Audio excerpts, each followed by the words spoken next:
මේ මොහොතේ ඔබ සතුටෙන්ද ඉන්න කියන ප්‍රශ්නය මම ඔබගෙන් ඇහුවොත් ඔබට ඊට ලබා දෙන්න තියෙන අවංක පිළිතුර මොකක්ද?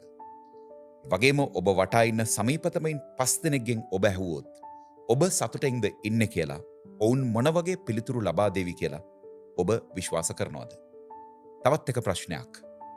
ඔබ ජීවිතයේ ආසන්නයේදීම වඩාත්ම සතුටට පත්වෙච්ච අවස්ථාව කුමක්ද කියලා මම ඔබගෙන් ඇහුවොත් ඔබ ලබා දෙන පිළිතුරු මොන වගේ වේවිද?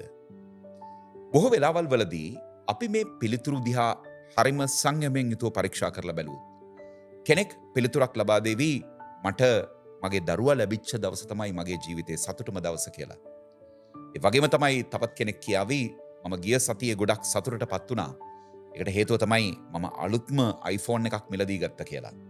ඒ වගේම තව කෙනෙක් කියයි මම ආසන්නයේදීම සතුටටපත් වෙච්ච අවස්ථාව තමයි මගේ නවතම වාහනය මිලදී ගත්ත දවස කියලා. හැබැයි මං මෙන්න මේ ප්‍රශ්නය ඔබගෙන් ඇහුවොත් අපිට ජීවිතේ අලුතින් දේවල් එළියෙන් ලැබෙනකොට විතරක් අපි සතුටු වෙන්න තියාගත්තොත් ජීවිතේ සතුට ලබනවා කියලා කියන්නේ ජීවිතේ සතුටෙන් ජීවත් වෙනවා කියලා කියන්නේ හැමදාමත් දේවල් පිටිපස්සේ හඹා යමින් දේවල් අචීව් කරනවා කියන එක විතරද? දැන් ඒකට සාධාරණ ප්‍රශ්නයක් තියෙනවා. හේතුව තමයි ඔබ අලුතින්ම iPhone එකක් මිලදී ගත්තොත් ඔබ අලුත්ම iPhone එකක් මිලදී ගත්තට පස්සේ ඔබ හිතාගෙන ඉන්න ඔබට සතුටක් දැනෙනවා කියලා. හැබැයි ඒක 10 වෙනි දවසේදීත් ෆෝන් එක මිලදීගෙන මාස 6කට පස්සෙත් ඔබට දැනෙනවද? ඒක හැම වෙන්නේ නැහැ. ඔබ වාහනයක් අලුතින්ම මිලදී ගත්තට පස්සේ ඒ වාහනේ නැගලා යනකොට පළවෙනි මොහොතේ ඔබට හම්බෙච්ච ෆීලිං එක ඔබ සතුට කියලා නම් කළොත් මාස 6කට පස්සෙත් ඒ වාහනේ ඔබ ගාව ඒ විදිහටම තියෙනවා. මාස 6කට පස්සෙත් අර පළවෙනි දවසේ ඒ වාහනේ නැගලා යනකොට ආපු ෆීලිං එක ඔබට දැනෙනවද? නෑ, ඔබට ඒක එහෙම වෙන්නේ නෑ. දැන් ඔබට තේරෙනවද මේ එළියෙන් දේවල් ලැබෙනකොට ඒක සතුටයි කියලා අපි අර්ථකථනය කළාට ඇත්තට මේක සතුට නෙවෙයි කියලා. අපි මේවා පරිවර්තනය කරගැනීමේ අවුලක් තියෙනවා කියලා මට දැනෙනවා. මොකද බොහොමයක් වෙලාවල් වලදී කෝචින් ක්ලයන්ට්ස්ලා එනවා. ඒ හම්බුනහම වුන් කියනවා සර් මම සතුටින් නෙවෙයි ඉන්නේ. මට මේ දේවල් අචීව් කරගන්න බැරුව ගියා. මට විභාගේ ප්‍රතිඵල මේ විදිහට ලබා ගන්න බැරුව ගියා. මට මගේ ව්‍යාපාරේ මෙන්න මේ ප්‍රතිඵල වලට ළඟා වෙන්න බැරුව ගියා. ඒ නිසා මම සතුටින් නෙවෙයි ඉන්නේ කියලා. මම ඔවුන්ට කියන හරි අපූර්ව කතාවක් තියෙනවා. ඒ කතාව මම අද ඔබට කියන්න බලාපොරොත්තු වෙනවා.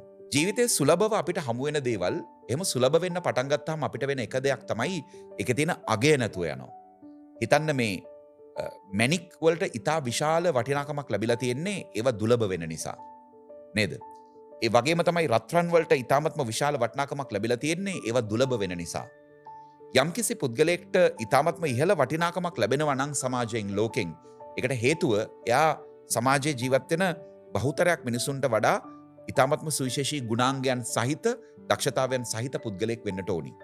මොකද යම්කිසි දෙයක් සුලභ වෙනවා නම් සමාජය ඇතුලේ ඒකේ තියෙන වටිනාකම ගිලිහිලා යනවා. දැන් සතුට කියන දේ සුලභ වෙන්න පටන් ගත්තොත් ඒක හැමතිස්සෙම ලැබෙන්න පටන් ගත්තොත් ඒකේ තියෙන වටිනාකම නැතුව යනවා කියලා දෙවියන් එක්තරා මොහොතක දැනගත්තා. මේක හරි අපූර්ව කතාවක්. හොඳින් සමන් දෙන්න.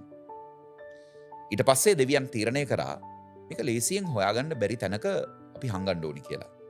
ඊට දෙවියෝ මේක හැංගුවා. දෙවියෝ මේක හැංගුවට පස්සේ මිනිස්සුන්ට කිව්වා දැන් මං සතුට එක්තරා තැනක හංගලා තියෙන්නේ. ඔයගොල්ලෝ පුළුවන් නම් ගිහිල්ලා මේක හොයාගන්න කියලා. දැන් මිනිස්සු මේක හොයන්න පටන් ගත්තා.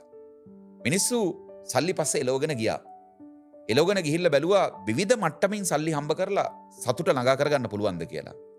නෑ, හැම විටම මොකක් හරි දෙයක අඩුවක් ඒගොල්ලන්ට දැනෙන්න පටන් ගත්තා. මිනිස්සු දේපල පස්සේ හඹාගෙන ගියා. හඹාගෙන ගිහිල්ලා නැවත හැරලා බලනකොට මොකක් හරි දෙයක අඩුවක් ඒගොල්ලන්ට තේරෙන්න පටන් ගත්තා. මිනිස්සු මේක හැම තැනම හොයන්න පටන් ගත්තා. කොතනද මගේ සතුට තියෙන්නේ කියලා. හරියට අපේ මිනිස්සු දැන් ජීවත් වෙනවා වගේ. බයිසිකලේ ගත්තාම කල්පනා කරනවා වාහනයක නැග්ගොත් තමයි මට සතුට හම්බෙන්නේ. වාහනේට නැග්ගට පස්සේ කල්පනා කරනවා මට ප්‍රයිවට් ජෙට් එකක් ගන්න තිබ්බොත් මට මේ සතුට හම්බ වෙයි කියලා. ටික කාලයක් යනකොට මිනිස්සුන්ට තමන් අත්විඳින දේවල් එපා වෙලා අලුතින් සතුට තියෙන්නේ කොහෙද කියලා හොයන්න පටන් ගත්තා. අද වගේම තමයි එදා ඉන්න මිනිස්සුත් මේ සතුට මේ ලෝකේ හැම තැනම හෙව්වා. එහෙම හොයාගෙන යනකොට මිනිස්සුන්ට අවසානයේදී බලන්න තැන් ඉතුරුන්නේ නැහැ මේක කොහෙද හැංගුවේ කියලා. මිනිස්සු ගස් උඩට නැගලා බැලුවා මේ අතු ඉති රිකිලි ඇස්සේ මේ සතුට හංගලා තියනවද කියලා. ඊළඟට මිනිස්සු ගස් බෙන ඇතුළට බිල බැලුවා සතුට මේක ඇතුළත් හංගලා තියනවද දන්නේ නැහැ කියලා. ඊට පස්සේ පොළව හාරලා බැලුවා සතුට මෙතන තියෙයිද කියලා. ගංගාවල කිමිදිලා බැලුවා. ඇලදොලවලට පැනලා බැලුවා සතුට මෙතන තියෙයිද කියලා. අවසානයේදී බැරි වෙච්ච තැන මහා සාගරයේ ඇතුළට කිමිදෙලා බැලුවා සතුට මෙතන තියනවද කියලා. මේ කිසිම තැනක හම්බුන්නේ නැහැ.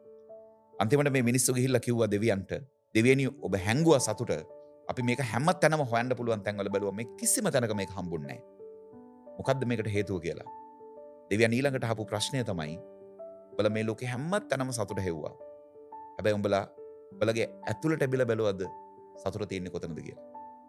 මේ ලෝකේ ගොඩක් මිනිස්සුන්ට මතුවෙන ප්‍රශ්නය තමයි සතුට එළිය ලෝකයේ දේවල් මත රඳවලා තියන් ඉන්නවා. හැබැයි එහෙම එළිය ලෝකෙන් ලැබෙන දේවල් වලට අපි කියන්නේ හැපිනස් කියලා නෙවෙයි. අපි ඒකට කියන්නේ ප්ලෙෂර් එක කියලා. ඒක ඉතාමත්ම తాවකාලික දෙයක්. අලුතින් ෆෝන් එකක් ගත්තාම දවස් 10ක් විතර යනකම් ඔයාට ඒක ඉතාමත්ම සතුටක්. හැබැයි ටික කල් ගත වෙනකොට ඒක නැතුව යනවා. ඒක හැපිනස් නෙවෙයි. ඒක ප්ලෙෂර් එකක්. කෑම වේලක් කනකොට ඔයාට එන්නේ ප්ලෙෂර් එකක්. ඒක ෆීල් වෙන්නේ බොඩි එකට. හරි? ඊළඟට ඔය අලුතින් වාහනයක් ගත්තාම ඒක ප්ලෙෂර් එකක්. ඒක මොමන්ට් එකේ තියෙන දෙයක්. හැබැයි හැපිනස් එක තියෙන්නේ කොතනද? හැපිනස් එක තියෙන්නේ අර දෙවියන් කිව්වා වගේම අපි ඇතුළත විමසා බැලීමෙන්. අපේ ජීවිතයේ සතුට අපි බොහෝ වෙලාවට හොයන්න උත්සාහ කරන්නේ තවත් කෙනෙක් එක්ක සංසන්දනය කිරීමෙන්. මට අන්න අර පුද්ගලයා වගේ හම්බ කරන්න පුළුවන්කම තිබ්බොත් එදාට මම සතුටින්. හැබැයි එතනට ගිහිල්ලා බැලුවට පස්සේ ඔබට පේනවා ඊටත් වඩා හොඳින් හම්බ කරන කෙනෙක් ඉන්නවා. දැන් ඔබ මොකද කරන්න ඕන? ඔබගේ ජීවිතේ විවේකයේ කැප කරමින්, ඔබගේ ජීවිතේ සමාදානය කැප කරමින් දැන් ඔබ ඊළඟ ඉලක්කයට දුවන්න ඕනේද? ඒක නෙවෙයි ජීවිතේ සතුටක්පත් කරගන්නවා කියලා කියන්නේ. මම හැම විටම කියන එක දෙයක් තියෙනවා. ඒ තමයි තමන්ට කන්දක් තියෙනවා. ඒ කන්ද නගින්න, අනුන්ගේ කඳු නගින්න යන්න එපා. මොකද සමහර වෙලාවල් වලදී මට යෝජනා එනවා. ඔබට පුළුවන් මෙන්න මේ වගේ බ්‍රෑන්ඩ් එකක් පටන් ගන්න. මෙන්න මේ වගේ ව්‍යාපාරයක් පටන් ගන්න. මම හැම විටම කියන එක කාරණාවක් තමයි කෝචින් මම පටන් ගත්තේ මට බිස්නස් කරන්න තියෙන උවමනාව නිසා නෙවෙයි. මම බිස්නස් එක රෙජිස්ටර් කරේ මට කෝචින් කරන්න, මිනිස්සුන්ට උදව් කරන්න තියෙන උවමනාව නිසා. ඒ නිසා අදටත් මම සාමාන්‍යයෙන් මාසෙකට නොමිලේ කරන සැසියක් දෙකක් තියෙනවා. ඒ නිසාම අදටත් කොච්චර කාර්යබහුල වුණත් මම නොමිලේ කෝචින් ඔෆර් කරන තැන් තියෙනවා. ඒ නිසා අදටත් මේ උපයන ධනය යම් ප්‍රමාණයක් මම මිනිසුන්ගේ සුබසිද්ධිය වෙනුවෙන් ඉගෙන ගන්න දරුවෝ වෙනුවෙන් වැය කරන තැනක් තියෙනවා. ඒක තියෙන්නේ තමන්ගේ ඇතුලේ. ඒක එන්නේ එළියෙන් නෙවෙයි. කිසිම වෙලාවක සෝෂල් මීඩියා එකක් ඇතුලේ මම කෙනෙක් වෙනුවෙන් කරන උපකාරයක් පළ කරන්නේ නැහැ කියලා දැඩි මතයක ඉන්නවා. ඒකට හේතුව මොකක්ද? මේක මගේ ක්ලෝස් සර්කල් එක දන්නවා මම ගොඩක් අයට මේ විදිහට උදව් කරනවා කියලා. මොකද සමහර අවස්ථාවන් වලදී මට තනියම උදව් කරන්න බැරි වෙනකොට මම මගේ මිතුරන්ගෙන්, මගේ කෝචින් ක්ලයන්ට්ස් ලගෙන් උදව් අරගෙන එහෙම උදව් කරනවා. හැබැයි මම කියන එක දෙයක් තියෙනවා. අපි මේවා සෝෂල් මීඩියා පබ්ලිෂ් කරන්නේ නැහැ.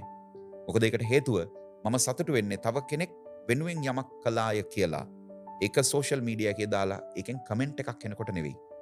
මම සතුටු වෙන්නේ මේ මනුස්සයා වෙනුවෙන් ඒ දේ කරනකොට.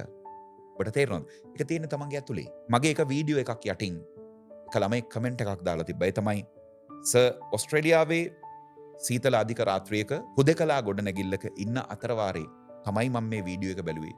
මම දන්නේ මට ඇඬෙනවා කියලා. ඒකට හේතුව අපි ජීවිතේ යහපත් දේවල් අපිට කතා කරනකොට අපි සංවේදී වෙන්න පටන් ගන්නවා. මම ඔබගෙන් ඉල්ලනවා එක දෙයක්. ඔබගේ ජීවිතේ අඳුරුම වෙලාවක් මේ මොහොතේ ගත වෙමින් තියෙනවා වෙන්න පුළුවන්. ඒ වගේම ඔබගේ ව්‍යාපාරය ඔබ හිතන්නේ නැති විදිහට කඩා වැටෙමින් තියෙන වෙලාවක් වෙන්න පුළුවන්. 2025-2026 ෆයිනෑන්ෂල් ඉයර් එක ඔබට සාර්ථක නොවුණා වෙන්න පුළුවන්. 2026-27ට ඔබ වැඩ කරමින් ඉන්නවා වෙන්නට පුළුවන්. මං ඉල්ලන්නේ ඔබගෙන් එකම එක දෙයයි. මේ මොහොතේ ඔබට සතුටු විය හැකි එකම එක කාරණාවක් ඔබගේ ඇතුලෙන් හොයලා ලියන්න. කමෙන්ට් එකක් විදිහට ලියන්න. සතුටු විය හැකි කරුණු 5ක් පුළුවන් නම් ලියන්න. මොකද හේතුව ජීවිතේ අඳුර උදා වෙන මොහොතේදී අපිට අඳුර විශාලව පේනවා. හැබැයි ඒ අඳුර මකාලන්න තියෙන්නේ එකම එක ක්‍රමයයි. මොකක්ද? පහනක් දල්වන එක.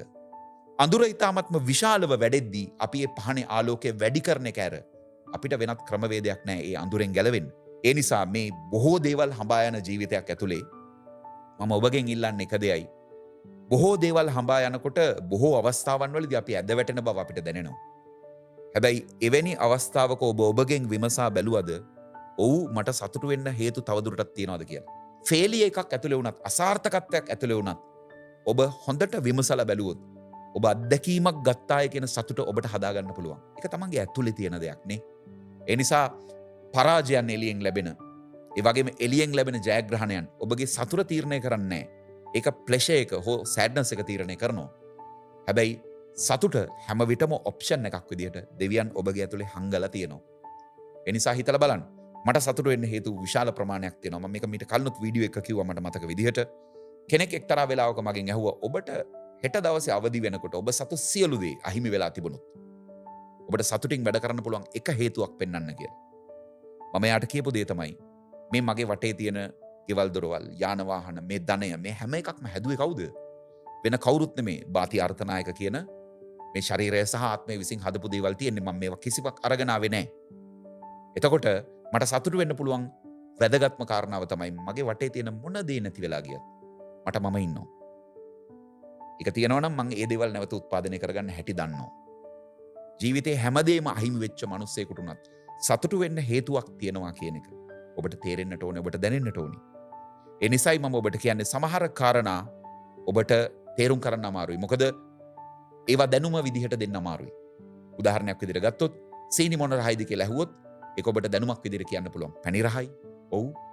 පැහැදිලි. හැබැයි මම ඔබගෙන් ඇහුවොත් පැණි රහ මොන වගේද කියලා කොහොමද ඔබ ඒක මට තේරුම් කරන්නේ? ඔබට කියන්න වෙනවා සීනි කාලා බලන්න කියලා. කාලා බලනවා කියන්නේ මොකද්ද? අත්දැකීම, ක්‍රියාවෙන් තේරුම් ගැනීම, අවබෝධය. ජීවිතේට දැනුම තව කෙනෙක්ට දෙන්න පුළුවන් වුණාට අවබෝධය එන්නේ කරලා බලන එකෙන්.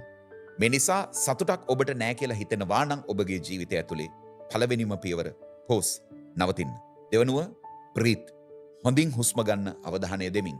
මොකද ඔබ හුස්මට අවධානය දෙමින් හුස්ම ගන්නා විට ඔබගේ අවධානය විසිරෙන්නේ නැතුව තමන්ගේ ඇතුළට එනවා. ඒ කියන්නේ ඔබගේ ශක්තිය විසිරෙන්නේ නැතුව තමන්ගේ ඇතුළට ගේන්න ඔබ සමත් වෙනවා. මේ ගේන ශක්තියට බොහෝ දේවල් පේන්න පටන් ගන්නවා. අපි කියනවා ඔබට හීල් සුවපත් වෙන්න.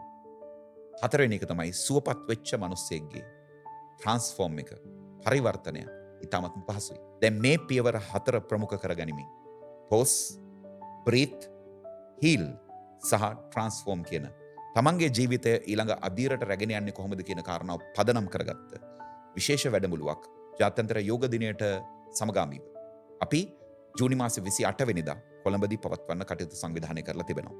මේකදී ඔබට යෝග ආසන, ඒ වගේම ප්‍රාණයාම, තමන්ගේ කොහොමද ඇතුළත සිස්ටම් එක බලගන්වන්නේ, ඒ වගේම මෙඩිටේෂන්, භාවනා, ඒ විතරක් නෙවෙයි නාද චිකිත්සා, සවුන්ඩ් හීලින් කියන එක්ස්පීරියන්ස් 4ම එක තැනකදී ලබා ගන්න අවස්ථාවක් ලැබෙනවා. මම කලින් වීඩියෝ එකකදී කිව්වා මේක අති විශාල ප්‍රමාණයක් දාගෙන එක්ස්පීරියන්ස් කරන්න පුළුවන් දෙයක් නෙවෙයි. ඒ නිසා අසුන් සංඛ්‍යාව හරිම සීමිතයි. මේ වෙනකොට අති විශාල අසුන් ප්‍රමාණයක් වෙන් කරගෙන තිබෙනවා. ඔබගේ අසුන වෙන් කර ගැනීමට අවශ්‍යයි නම් පහලින් තිබෙනවා Google ෆෝම් එක. Google ෆෝම් එක ෆිල් කරන්න. තිරේ දක්වන අංකයට WhatsApp පණිවිඩයක් එවන්න. ඕම් භවීරා කියන වර්ක්ෂොප් එකේ නමින්. අපි ඔබට ප්‍රතිචාර දක්වන්න, ඔබගේ අසුන වෙන් කරගන්න උදව් කරන්න සූදානමින් ඉන්නවා. විශේෂයෙන්ම මම කියන්නට ඕනේ මේ අපි ස්ටාර්ට් කරන්න හදන්නේ අලුත් කමියුනිටි එකක්. මේ කමියුනිටි එක අනාගතයේදී මේ හැල්මේ දුවන ලෝකයක් ඇතුලේ දේවල් ජයග්‍රහණය කරනවට වඩා සංසුන් මනසකින් යුතුව Taman තුළ තිබෙන ශක්තියින් දල්වා ගනිමින් සතුට ඉන්ධන ලෙස භාවිත කරමින් ජයග්‍රහණය කරන කණ්ඩායමක් බවට පත්වේවි. ඒකේ මුල් පියවර තමයි අපි ජූනි මාසේ 28 වෙනිදා තියන්නට සූදානම් වෙන්නේ. ඒකට පැමිණෙන්න කියලා ආරාධනා කරනවා. ඒත් එක්කම නැවත වතාවක් මතක් කරනවා, කමෙන්ට් එකක් තියන්න. ඔබේ ජීවිතේ සතුට වෙන්න පුළුවන් එක හේතුවක් හරි හොයාගන්න.